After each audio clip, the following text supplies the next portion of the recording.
রাত গভীর, চারিদিক নিস্তব্ধ, কিন্তু গুজরাটের কচ্ছ এলাকার সেই নিস্তব্ধতা ভেঙে গুড়িয়ে দিল একটি বুলডোজার। টার্গেট 1965 সাল থেকে ওয়াকফ বোর্ডের তালিকাভুক্ত একটি প্রাচীন মসজিদ। কোনো নোটিশ নেই, দিনের আলো নেই, রাতের অন্ধকারকেই কেন বেছে নেওয়া হলো? তবে কি বুলডোজারও এখন ধর্ম দেখে রাস্তা চেনে? আজ আমরা উন্মোচন করব এমন এক ভয়ঙ্কর রাজনৈতিক ব্লুপ্রিন্ট যা শুনলে শিউরে উঠবেন আপনিও। গুজরাটের কচ্ছে প্রশাসনের অভিযানে ওয়াকফ বোর্ডে তালিকাভুক্ত একটি পুরনো মসজিদ ভেঙে ফেলা হয়েছে বলে অভিযোগ করা হয়েছে। আবার তেলেঙ্গানায় একটি স্কুলে উর্দু পড়ানো নিয়ে বিতর্কের জেরে বিক্ষোভ ও স্কুল কর্তৃপক্ষের সঙ্গে সংঘর্ষের ঘটনাও শিরোনামে এসেছে। এসব ঘটনার প্রেক্ষাপট, প্রশাসনিক সিদ্ধান্ত এবং রাজনৈতিক প্রতিক্রিয়া সবকিছুই এখন জন আলোচনার কেন্দ্রে।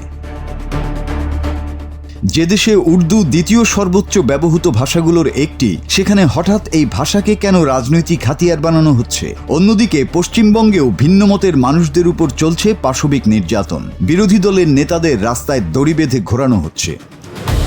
তেলেঙ্গানায় ভাষার বিরুদ্ধে বিক্ষোভ, পশ্চিমবঙ্গে বিরোধীদের উপর হামলা, আর গুজরাটে রাতের আঁধারে মসজিদ ভাঙা। এই ঘটনাগুলো কোনোভাবেই বিচ্ছিন্ন নয়। এর গভীরে লুকিয়ে আছে এক অখণ্ড মাস্টার প্ল্যান, যেখানে একটি বিশেষ সম্প্রদায়কে চারপাশ থেকে কোণঠাসা করার জাল বোনা হচ্ছে।